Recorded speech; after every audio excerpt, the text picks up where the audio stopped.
After a long time, we are here for discussing chapter number 6 of macroeconomics, and the name of chapter is banking, the commercial banks, and the central bank.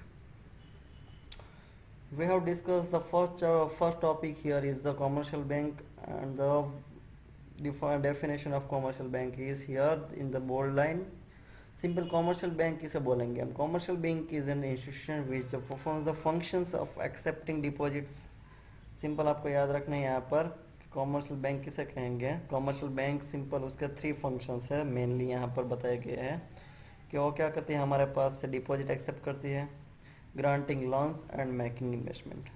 Simple अगर हमें इस bank की define याद रखनी है तो बहुत easy way से याद रख सकते हैं. कॉमर्शियल बैंक क्या है, तो एक इंस्टीट्यूशन है, उसके फंक्शंस क्या है, वो क्या फंक्शंस परफॉर्म करती है. तो डिपॉजिट एक्सेप्ट करना, लोगों को लोन प्रोवाइड करना, एंड थर्ड इन्वेस्टमेंट करना. और ये सारी एक्टिविटीज़ वो क्यों करती हैं, तो with the aim of earning profit. सभी बैंक कॉमर्शियल बैंक हो वो उसका मेन ऑब्जेक्टिव तो यही होगा, अर्निंग द प्रॉफिट. ठीक है, तो सिंपल वो एक इंस्टीट्यूशन है जो 3 टाइप्स के फंक्शंस परफॉर्म करती है, accepting deposits, granting loans and making investments. और इन सब के पीछे उसका जो मेन एम है वो है अर्निंग प्रॉफिट. ओके, बहुत सारे एग्जांपल्स यहाँ पर दिए गए हैं. Punjab national bank, Allahabad bank, Canara bank, बहुत सारे ऐसे बैंक्स हैं जो हम एग्जांपल उसके दे सकते हैं.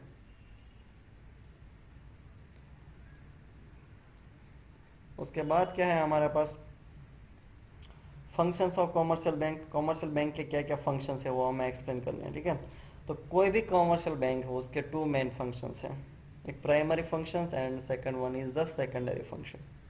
याद रखना, कोई भी कॉमर्शियल बैंक के 2 फंक्शन है, primary function and the secondary functions.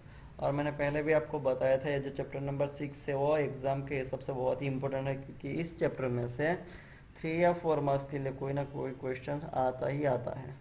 ठीक है, तो मान लो 40 मार्क्स का आपका मैक्रो इकोनॉमिक्स का पेपर आता है, उसमें से 4 मार्क्स तो यहाँ से आपको मिलेंगे ही मिलेंगे, गारंटेड है. ठीक है, तो आपको करना ही करना है, कुछ भी करो. तो उसके 2 फंक्शंस है, देखते हैं दोनों फंक्शंस क्या है उसके. सबसे पहले हमारे पास फंक्शन है प्राइमरी फंक्शन. उस प्राइमरी फंक्शन में भी हमारे पास 2 फंक्शन है. प्राइमरी फंक्शंस के भी हमारे पास 2 टाइप्स हैं, एक accepting deposits, second one is advancing loan.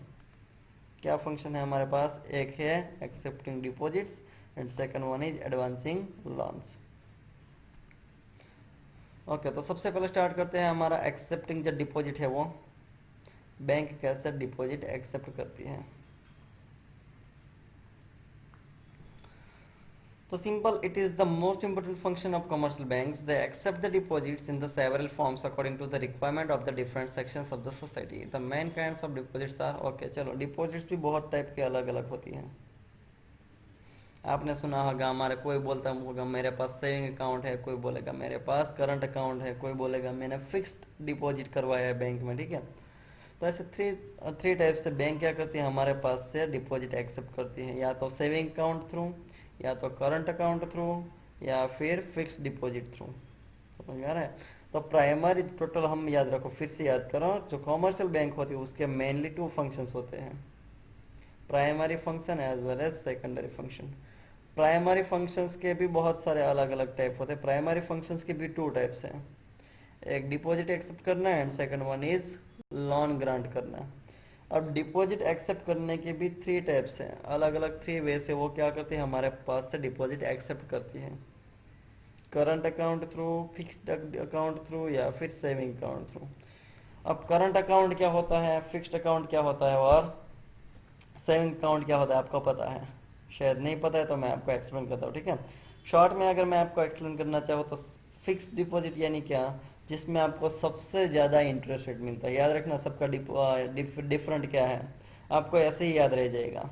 Fix deposit यानी क्या, जिसमें आपको सबसे ज़्यादा इंटरेस्ट मिलता है, लेकिन उसकी लिमिटेशंस क्या है, जब तक वो फिक्स पीरियड ख़त्म नहीं होता तब तक आपको वो पैसे वापस नहीं मिल सकते जो आपने वहाँ पर डिपॉजिट करवाए हैं बैंक में. ठीक है, अगर उससे पहले मान लो किसी को लेने हैं वापस वो पैसे, तो उसमें से आपको कोई भी इंटरेस्ट रेट नहीं मिलेगा, यानी आपने जितने पैसे वहाँ पर डिपॉजिट किए उतने ही मिलेंगे, और शायद उसमें से भी कम मिलेंगे, क्योंकि वो लोग अपना चार्ज कट करेंगे. ठीक है, तो फिक्स डिपॉजिट का सबसे बड़ा बेनिफिट यह है कि उसमें सबसे ज़्यादा हमें इंटरेस्ट रेट मिलता है, लेकिन लिमिटेशन है कि आप टाइम ख़त्म हो उससे पहले वो पैसे वापस नहीं ले सकते।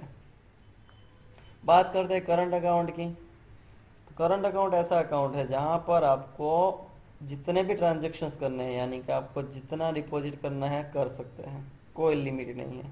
जितना विथड्रॉ करना है आप कर सकते हैं, कोई लिमिट नहीं है। लेकिन प्रॉब्लम क्या, उसमें आपको इंटरेस्ट रेट नहीं मिलता, यानी कि आपने जो डिपॉजिट वहाँ पर की है बैंक में उसमें से आपको कोई भी इंटरेस्ट रेट नहीं मिलेगा। आप 5 लाख रखते हो फिर भी, 10 लाख रखते हो फिर भी कोई भी इंटरेस्ट रेट नहीं मिलेगा। लेकिन बेनिफिट क्या है करंट अकाउंट का, तो आप जितनी भी बार ट्रांजेक्शन करना चाहो कर सकते हैं, कोई लिमिट नहीं है। स्पेशली ऐसे अकाउंट जो व्यापारी लोग होते हैं, जो बिजनेसमैन लोग होते हैं वो रखते हैं। स्पेशली हम जैसे जनरल जो पब्लिक होती है, मिडिल क्लास लोग होते हैं, वो ऐसा डिपॉजिट नहीं करते। वो लोग कौन से रखते हैं, सेविंग डिपॉजिट। सेविंग डिपॉजिट यानी क्या, सिंपल, उसमें आपको मॉडरेट इंटरेस्ट रेट मिलता है, यानी 6 to 8% एनुअली। आपको साथ में मिलता है एटीएम, यानी कि आपको जो बोलते हैं डेबिट कार्ड, आपको पासबुक मिलती है, चेक बुक मिलती है। ये सारी फैसिलिटीज़ आपको सेविंग अकाउंट में मिलेगी। करंट अकाउंट में भी ऐसी फैसिलिटीज़ मिल सकती है, फॉर एग्जांपल एटीएम मिल सकता है या फिर आपको पासबुक मिल सकती है। ठीक है, ओके चलो अब इन तीनों को हम डिटेल में एक्सप्लेन करते हैं। सबसे पहला अकाउंट है हमारे पास करंट अकाउंट, या फिर उसे बोल सकते हैं demand deposit. These deposits refers to those deposits which are responsible by the banks on the demand। यानी सिंपल ऐसी डिपॉजिट है जब भी कोई कस्टमर डिमांड करेगा बैंक को पैसे कस्टमर को देने पड़ेंगे। मान लो मैं करंट अकाउंट है मेरे पास किसी भी बैंक में, अगर मैंने बैंक में डिमांड की मुझे आज 5 लाख रुपीज़ चाहिए तो बैंक को देने होंगे। सिंपल, इसीलिए हम उसको क्या बोलते हैं, डिमांड डिपॉजिट। जब मांगोगे तब मिलेगा, सिंपल उसका मीनिंग हो रहा है जब मांगोगे तब मिलेगा, इसलिए उसे बोला जाता है डिमांड डिपॉजिट्स। ठीक है, such deposits are generally maintained by the businessman with the intention of making transaction with the such deposits. और ऐसे अकाउंट मेनली मैंने भी बोला था जो बिजनेसमैन होते हैं वही रखते हैं। क्यों, क्योंकि उन लोगों को जो डिपॉजिट ट्रांजेक्शन्स करने हैं वो जो डिपॉजिट है उसमें से वो कर पाए, जब भी चाहे ट्रांजेक्शन्स कर पाए विदाउट एनी लिमिट। ठीक है, they can be drawn upon by the cheque without any restrictions. आपको जितने भी पैसे निकालने हैं आप निकाल सकते हैं, लेकिन चेक से आपको वो पैसे निकालने होंगे। ठीक है, कोई भी रिस्ट्रिक्शंस आपके पास नहीं है इसमें। सेविंग अकाउंट में रिस्ट्रिक्शंस होता है कि पर डे आप 1 लाख ही विड्रॉ कर सकते हो, उससे ज़्यादा विड्रॉ नहीं कर सकते। लेकिन करंट अकाउंट में ऐसी कोई लिमिट या फिर ऐसी कोई भी आपको रिस्ट्रिक्शंस नहीं मिलेंगे। बैंक्स डू नॉट पे any interest on these accounts. Clearly याद रखना, करंट अकाउंट पे कभी भी बैंक इंटरेस्ट रेट पे नहीं करेंगी। Rather bank impose service charges for the running these accounts. और उसके अगर वो हमें इंटरेस्ट तो नहीं देती है साथ में, लेकिन वो करती क्या है कि चार्ज लेती है हमारे पास। हमारा जो करंट अकाउंट है उसको मेंटेन करने का हमारे पास से वो एक्स्ट्रा चार्ज लेगी, लेकिन हमें कभी भी वो इंटरेस्ट रेट नहीं देगी। तो यह है अकाउंट, करंट अकाउंट। ठीक है, आपका सेकंड अकाउंट है फिक्स डिपॉजिट और the time deposit. Fixed deposit refers to those deposits in which the amount is deposited with the banks for the fixed period of time। क्या बताया गया, fix deposit क्या है, तो वो फिक्स डिपॉजिट ऐसी है जिसमें क्या होता है कि विच amount is deposited with the bank for the fix period of time. हम फिक्स पीरियड ऑफ टाइम के लिए डिपॉजिट बैंक में क्या कर देते हैं, जमा कर देते हैं। ठीक है, और फिर क्या होता है, जब तक वो टाइम ख़त्म नहीं होता तब तक वो पैसे हम वापस नहीं ले सकते। मान लो कि मैंने आज के दिन 5 लाख रुपीज़ मैंने क्या किया है, फिक्स पीरियड डिपॉजिट में जमा करवाया बैंक में फॉर द 3 इयर्स। तो जब तक 3 इयर्स ख़त्म नहीं होते तब तक वो पैसे मुझे वापस नहीं मिलेंगे। जैसे ही 3 इयर्स ख़त्म हो गए उसके बाद वो सारी अमाउंट मुझे वापस मिल जाएगा, और उसके साथ ऊपर से जो इंटरेस्ट रेट होगा वो हमें इंटरेस्ट रेट भी मिलेगा। और थर्ड हमारे पास है सेविंग डिपॉजिट। सेविंग डिपॉजिट यानी क्या, this deposits combine the features of both current account deposit and the fixed deposit. इन दोनों का कॉम्बिनेशन फिक्स्ड एंड करंट का वो है सेविंग डिपॉजिट। अब इसमें क्या होता है, the depositors are given cheque facility to withdraw money from their account. Okay, तो जिसके पास सेविंग अकाउंट होगा उसको क्या दिया जाएगा, चेक दिया जाएगा। But some restrictions are impose on the number and the amount of withdrawals. लेकिन यहाँ पर रिस्ट्रिक्शंस आपको मिलेंगे, और रिस्ट्रिक्शंस कैसे हैं, तो आप विड्रॉल्स की एक लिमिट होगी, उस लिमिट से ज़्यादा आप पैसे विड्रॉ नहीं कर सकते per day. Number of transactions की भी लिमिट है, अगर उससे ज़्यादा आपने ट्रांजेक्शन्स किया तो आपके पास से चार्ज लग सकता है। In order to discourage the frequent use of saving deposits, they carry a rate of interest which is less than interest rate of the fixed deposit. Okay, saving account में हमें interest rate तो मिलता है, लेकिन कितना, तो fix deposit से कम मिलेगा लेकिन फिक्स डिपॉजिट से कम मिलेगा। ओके, तो सिंपल यहाँ पर हमारे जो फंक्शंस थे, प्राइमरी फंक्शंस का फर्स्ट फंक्शन हुआ और वो था क्या हमारा, एक्सेप्टिंग द डिपॉजिट्स, और सेकंड फंक्शन है उसका एडवांसिंग द लोन्स, लोगों को लोन प्रोवाइड करना। लोगों के पास से हमने डिपॉजिट तो ले ली, अब लोगों को क्या प्रोवाइड करना है, हमें लोन प्रोवाइड करना है। अब ये लोन देने के भी बहुत सारे अलग अलग मेथड्स हैं, बहुत सारी मेथड है, चलो देखते हैं। सबसे पहली मेथड है कैश क्रेडिट। सबसे पहली मेथड कौन सी है हमारे पास, कैश क्रेडिट। और मैं यहाँ पर बीच में एक बात बता दूँ, मेरी जो यहाँ पर इमेज है वो बहुत क्लियर नहीं है, तो शायद अगर आपको स्क्रीन पर प्रॉपरली ना दिखे तो आप साथ में बुक लेकर बैठना, जो भी मैं टॉपिक बोलता हूँ आप बुक में देख लेंगे तो शायद सब कुछ समझ में आ जाएगा। ठीक है, तो अब लोन का फर्स्ट बेनिफिट है, ऐसे बहुत सारे अलग अलग टाइप के लोन होते हैं और उसमें से फर्स्ट टाइप की लोन है कैश क्रेडिट। कैश क्रेडिट यानी क्या, सिंपल उसकी डिफाइन लिखी गई है, देखो फर्स्ट लाइन में कि cash credit refers to a loan given to the borrower against his current asset like the shares, stocks and bonds।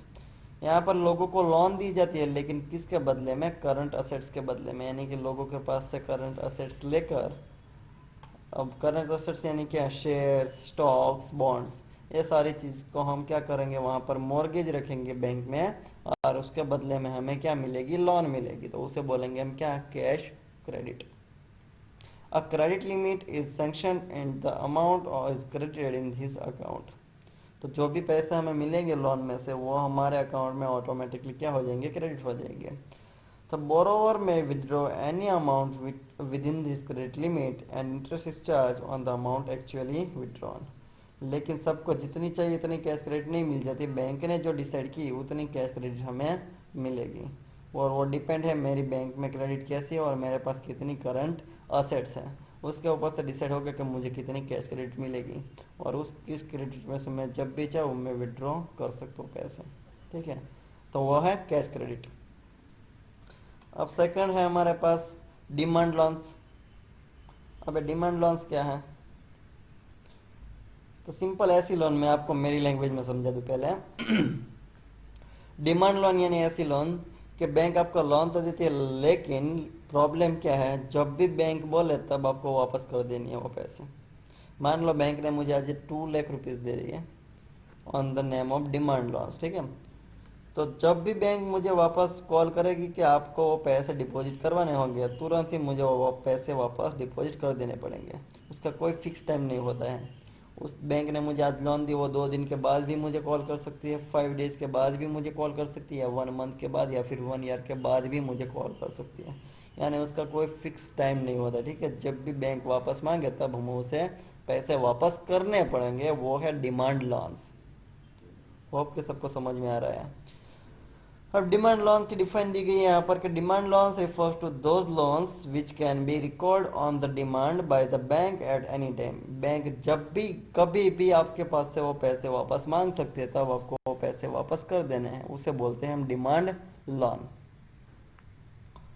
The entire sum of the demand loan is credited to the account and interest is payable on the entire sum। क्या बताया यहाँ पर कि the entire sum of demand loan is credited to the account, यानी जितनी भी loan हमें मिलेगी वो हमारे अकाउंट में डिपॉजिट हो जाएंगी, हमारे अकाउंट में वो क्रेडिट हो जाएगी। लेकिन वो लोन ऐसे ही मुफ्त पे नहीं मिलेगी हमें, उसके ऊपर हमें क्या करना होगा, चार्ज पे करना होगा। विदाउट चार्ज बैंक हमें लोन नहीं देंगे, तो जो भी उसका इंटरेस्ट रेट है या फिर उसका जो भी चार्ज है वो चार्ज हमें पे करना होगा। और थर्ड टाइप की जो लोन है वो है short term loans. Third type की लोन हमारी कौन सी है, शॉर्ट टर्म लोन्स। अब शॉर्ट टर्म लोन्स यानी क्या, तो they are given as a personal loan against the some collateral security, यानी हमें कुछ भी मॉर्गेज रखना होगा बैंक में और उसके बदले में हमें क्या मिलेगी, पर्सनल लोन मिलेगी। ठीक है, the money is credited to the account of the borrower and the borrower can withdraw money from his account and interest is payable on the entire sum of loan granted। तो simple वैसे ही है जो हमने ऊपर देखी थी कुछ हम सिक्योरिटी मॉर्गेज कर लेते हैं, उसके बदले में हमें क्या मिल जाएगी, पर्सनल लोन मिल जाएगी। जो भी पैसे हमें मिले होंगे वो हमारे अकाउंट में क्रेडिट हो जाएंगे, और जब भी हम चाहे उस पैसे को विड्रॉ कर सकते हैं। लेकिन उसके बदले में एक ही कंडीशन है, और वो कंडीशन है कि हमें क्या करना होगा, जो भी इंटरेस्ट रेट पे करना पड़े वो करना पड़ेगा। तो आज हम इतना ही देखेंगे, उससे ज़्यादा नहीं देखेंगे, क्योंकि बहुत सारे इंटरप्शन आए थे हमारा, तो हम हमारा जो टॉपिक ख़त्म करना था वो पूरा तो नहीं हो पाया, लेकिन आधा टॉपिक मैं यहाँ पर कर दूंगा, क्योंकि ये सेकंड जो टॉपिक है वो लंबा टॉपिक है, वो डिस्कस करना पड़ेगा क्लियरली सामने सामने। तो आज हमने देखो कितनी चीज़ें देखी। एक कॉमर्शियल बैंक की डिफाइन देखी। कॉमर्शियल बैंक की डिफाइन क्या थी, कॉमर्शियल बैंक एक इंस्टीट्यूशन है जिसका काम है कैसे फंक्शन परफॉर्म करती है, तो accepting deposit, granting loan and making investment. ठीक है, ये 3 टाइप के फंक्शन परफॉर्म करती है, और ये सारी एक्टिविटीज़ वो क्यों करती है, तो उसका मेन ऑब्जेक्टिव है अर्निंग प्रॉफिट। तो ये हो गई कॉमर्शियल बैंक की डिफाइन। अब कॉमर्शियल बैंक के बहुत सारे फंक्शंस हैं, लेकिन उसके 2 मेन फंक्शंस हैं, primary function and secondary function. यानी जितने भी फंक्शंस है उस सारे फंक्शंस को 2 कैटेगरी में डिवाइड कर दिया गया है, एक primary functions and second one is secondary function. और आज हमने टॉपिक स्टार्ट किया प्राइमरी फंक्शन का। तो प्राइमरी फंक्शंस के भी 2 टाइप्स है, एक function accepting deposits and second function granting loan. ठीक है, वो हमने आज डिस्कस किया। तो फर्स्ट फंक्शन जो था एक्सेप्टिंग डिपॉजिट, तो 3 वे से क्या करती थी, लोगों के पास से डिपॉजिट एक्सेप्ट करती थी। एक by saving deposit, by time deposit यानी सिंपल फिक्स पीरियड बोलते थे वो, और by current account. Current account में कोई लिमिट नहीं थी विड्रॉल की या फिर डिपॉजिट करने की, जितना भी चाहे हम ट्रांजेक्शन्स कर पाते थे, लेकिन वहाँ पर इंटरेस्ट रेट हमें नहीं मिल रहा था। टाइम डिपॉजिट में कुछ ऐसा था कि हमें फिक्स पीरियड ऑफ टाइम के लिए पैसे डिपॉजिट करवा देने हैं, जब तक वो टाइम ख़त्म नहीं होगा तब तक वो पैसे हमें वापस नहीं मिलेंगे। सिर्फ हमें वो सर्टिफिकेट मिलता है कि हमने बैंक में इतने पैसे डिपॉजिट करवाए हैं और कौन सी डेट पे वो ख़त्म हो रहा है।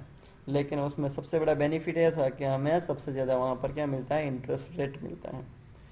एंड थर्ड था कि लोगों के पास से सेविंग अकाउंट थ्रू वो पैसे कलेक्ट करते हैं, जहाँ पर आपको चेक बुक मिलती है, पासबुक मिलती है, डेबिट कार्ड मिलता है, और साथ में आपको इंटरेस्ट रेट भी मिलता है, लेकिन फिक्स डिपॉजिट से कम।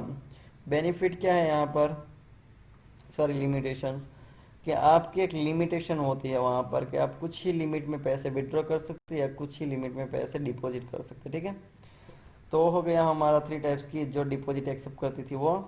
सेकंड हमने देखा लोन। सेकंड काम क्या था बैंक का, ग्रांटिंग लोन। तो 3 टाइप्स की लोन देती है बैंक, कैश क्रेडिट जिसमें आपकी जो करंट असेट्स होती है उसके ऊपर लोन देती है। सेकंड होती थी डिमांड लोन। डिमांड लोन्स यानी क्या, बैंक आपको लोन दे देगी, लेकिन जब भी वो वापस मांगेगी आपको तुरंत ही वो पैसे वापस करने पड़ेंगे, कोई टाइम फिक्स नहीं होता, कभी भी वो बैंक आपके पास से पैसे वापस मांग सकती है। एंड द थर्ड था शॉर्ट टर्म लोन्स। वो क्या था, जो आपकी जो कोई भी सिक्योरिटी यानी कि कोई भी सिक्योरिटी आप बैंक में मॉर्गेज करोगे उसके ऊपर आपको पर्सनल लोन मिलेगी, और सीधी मनी आपके अकाउंट में ट्रांसफ़र हो जाएगी, कभी भी आप उसमें से विड्रॉ कर सकते हैं, लेकिन एक कंडीशन पे कि आपको उसके ऊपर क्या होगा, इंटरेस्ट रेट पे करना होगा। तो आज के लिए सिर्फ इतना ही करना है। सारे टॉपिक्स जो भी हमने आज डिस्कस किया वो क्लियर कर लेना, हम कल फिर से कंटिन्यू करेंगे आगे।